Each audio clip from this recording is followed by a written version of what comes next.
Assalamualaikum warahmatullahi wabarakatuh.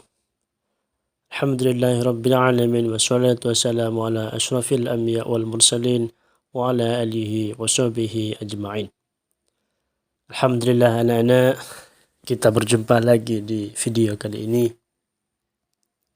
Semoga kita selalu diberikan kesehatan oleh Allah Subhanahu wa taala dan menggunakan kesehatan tersebut hanya untuk hal-hal yang bermanfaat.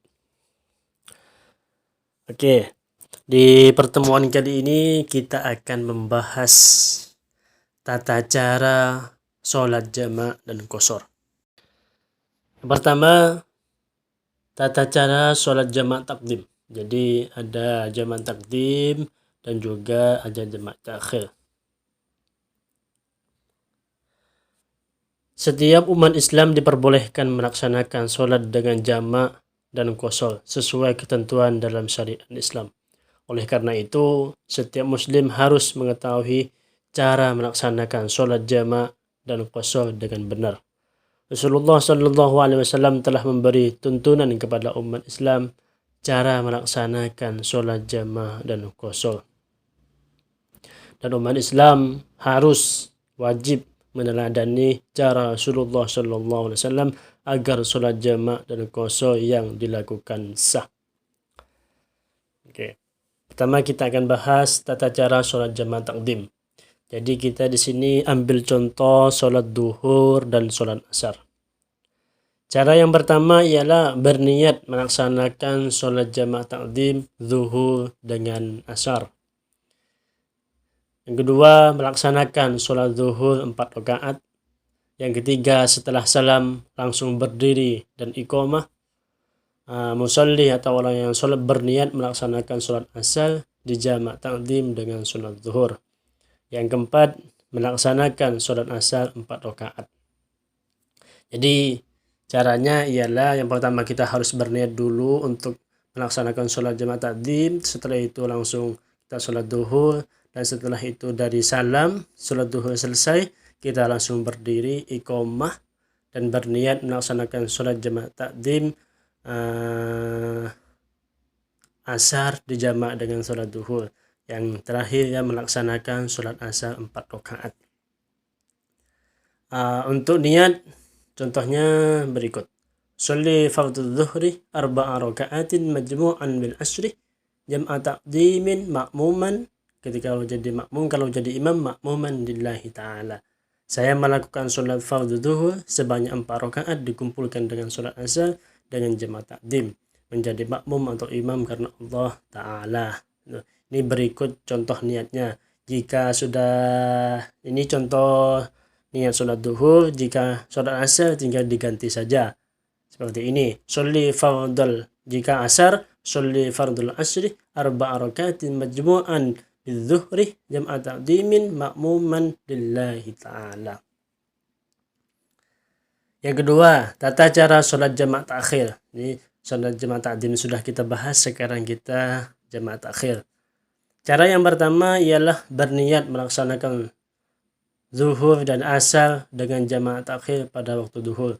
Jadi sebelum masuk pada duhur, kalau jamak takhir kita berniat jamak takhir dulu. Jamak takhir duhur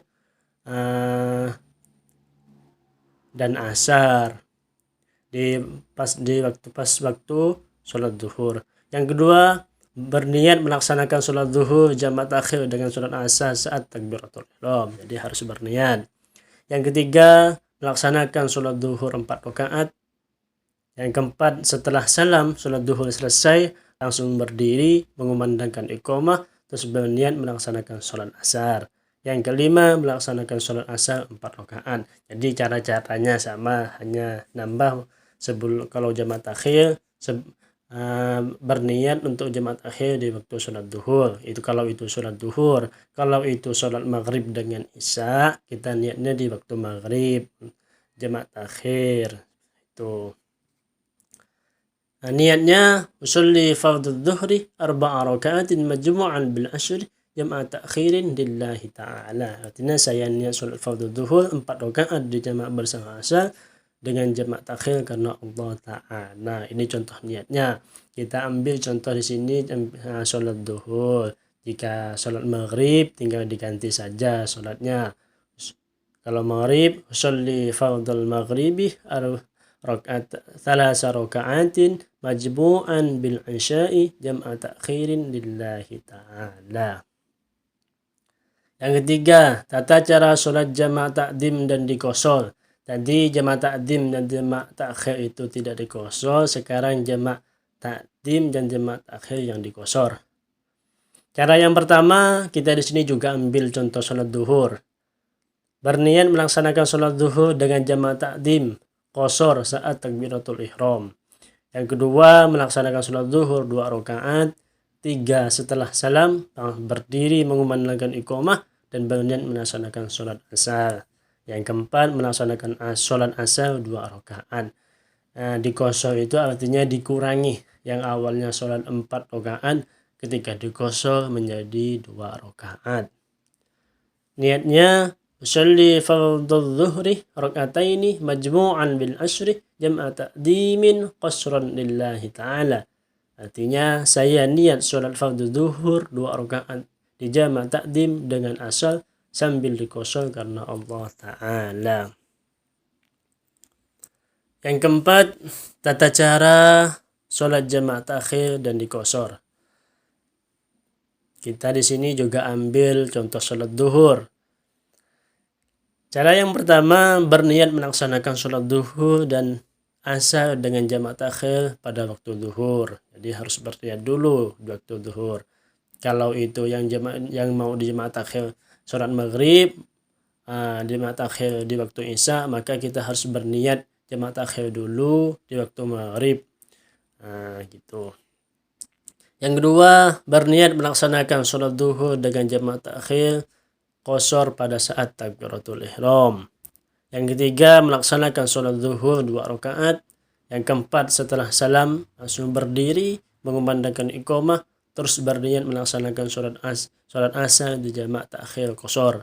Yang kelima, melaksanakan sholat asar 2 rakaat.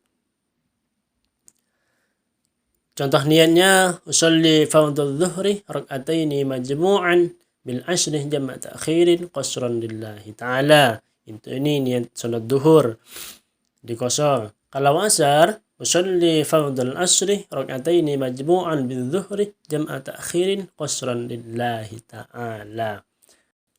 Tuh, jamak sholat jamak sudah kita bahas, baik itu jamak takdim atau jamak takhir maupun dikosor maupun tidak. Sekarang kita sudah masuk pada hikmah sholat jamak dan qasar. Hikmah yang pertama ialah menumbuhkan perilaku disiplin. B. Meningkatkan kedekatan diri kepada Allah Subhanahu wa Ta'ala. C. Tetap melaksanakan sholat meskipun dalam perjalanan. D. Perjalanan menjadi lebih nyaman dan tenang. E. Mengamalkan rukhsah yang diberikan Allah Subhanahu wa Ta'ala. F. Meningkatkan kesadaran tentang pentingnya melaksanakan sholat dalam keadaan apapun. Itulah penjelasan materi kita pada hari ini. Semoga kita oleh Allah Subhanahu wa Ta'ala dijadikan insan atau manusia yang selalu menjaga sholat atau menjaga perintah Allah Subhanahu wa Ta'ala. Karena apa? Karena sholatlah nanti kita kalau sudah kembali kepada Allah, kalau sudah kita meninggal, maka hal yang pertama akan ditanyakan oleh Allah Subhanahu wa Ta'ala ialah tentang sholat. Semoga kita oleh Allah Subhanahu wa Ta'ala diberikan kesehatan, kemudahan dalam melaksanakan seluruh apa yang diperintahkan oleh Allah Subhanahu wa Ta'ala dan menjauhi segala hal yang dilarang oleh Allah Subhanahu wa Ta'ala. Amin amin ya rabbal alamin. Cukup sekian. Wallahul muwaffiq ila aqwamit thoriq. Assalamualaikum warahmatullahi wabarakatuh.